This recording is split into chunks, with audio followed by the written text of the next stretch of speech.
Olá pessoal, sejam bem-vindos a mais um vídeo no nosso curso de Química Inorgânica. E esse é o terceiro vídeo que nós estamos discutindo teoria de ligação de valência. Na verdade, esse vai ser um vídeo bem curtinho, pelo menos eu espero, onde nós vamos discutir um pouco os assuntos relacionados à ligação dupla nessa teoria, né? Eu já discuti com vocês bastante sobre ligação simples, e agora nós vamos entrar em alguns detalhes da ligação dupla. Então, para o início da nossa aula, desliga o celular, fecha todas as abas do seu computador, que a nossa aula começa agora.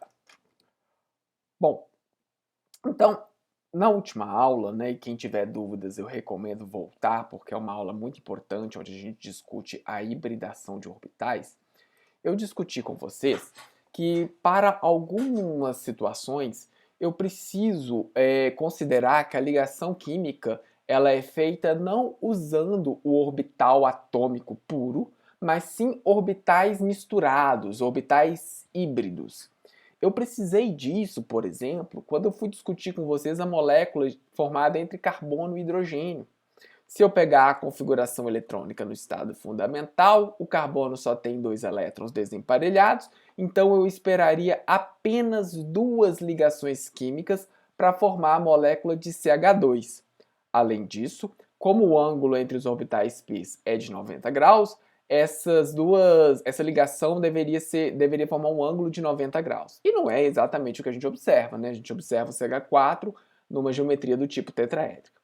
Então a gente assume que o elétron aqui ele é promovido, há um gasto energético que faz a promoção desse elétron, e depois esses orbitais são misturados para dar origem aos orbitais híbridos sp3.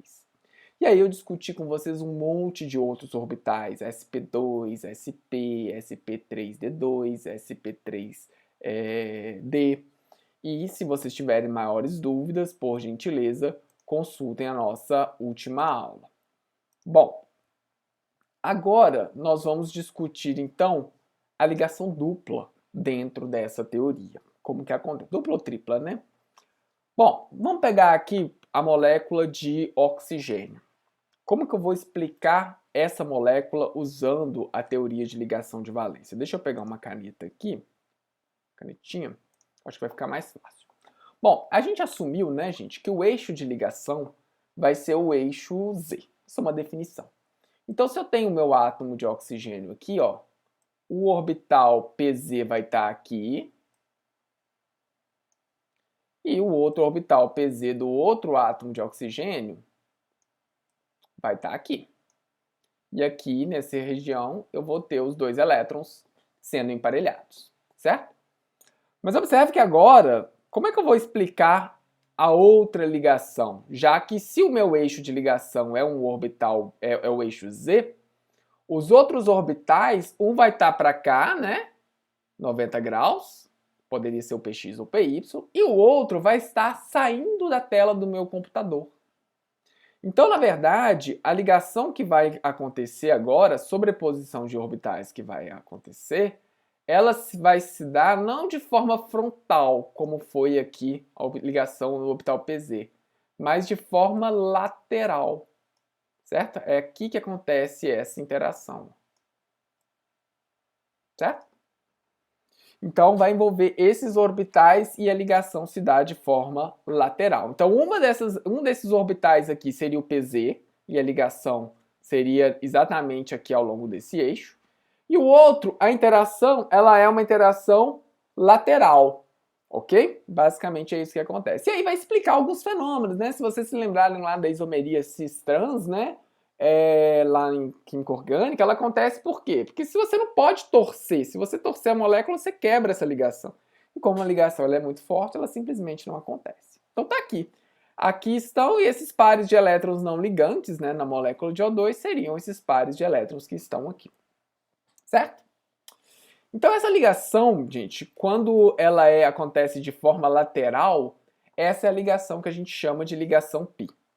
Em relação à ligação sigma, ela é uma ligação mais fraca, já que de forma lateral eu não consigo ter uma sobreposição tão eficiente dos orbitais como eu tenho na ligação sigma, ok? Mas está aqui, é uma ligação química, ela é forte.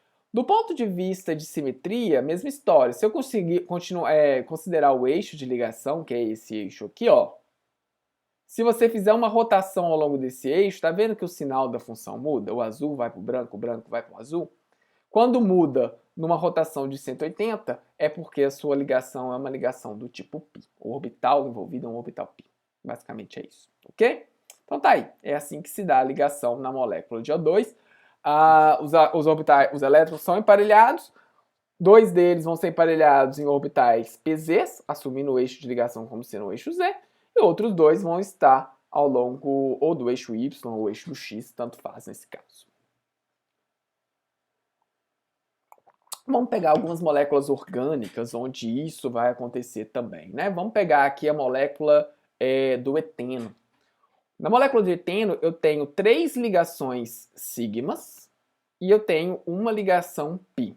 Como é que eu vou explicar essas 4 ligações? Mesma história. Primeira coisa, eu tenho que promover um elétron para cá, certo? Agora eu consigo fazer 4 ligações.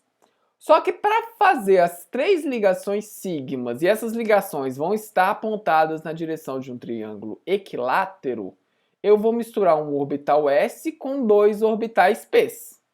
Então dá origem ao orbital sp2, certo? A gente já viu isso na última aula.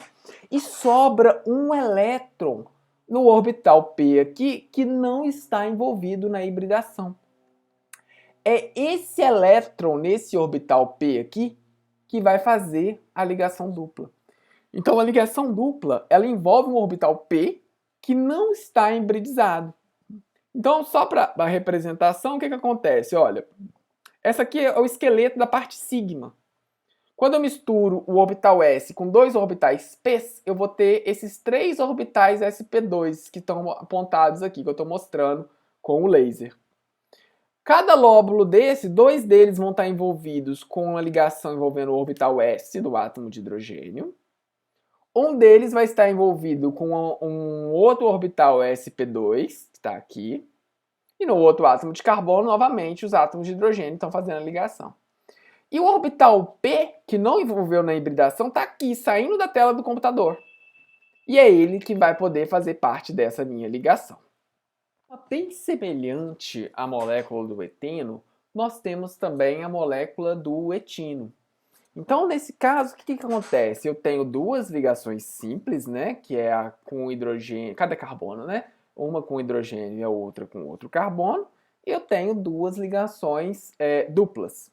Bom, como é que eu faço? Como é que eu vou explicar essa molécula? Mesma história.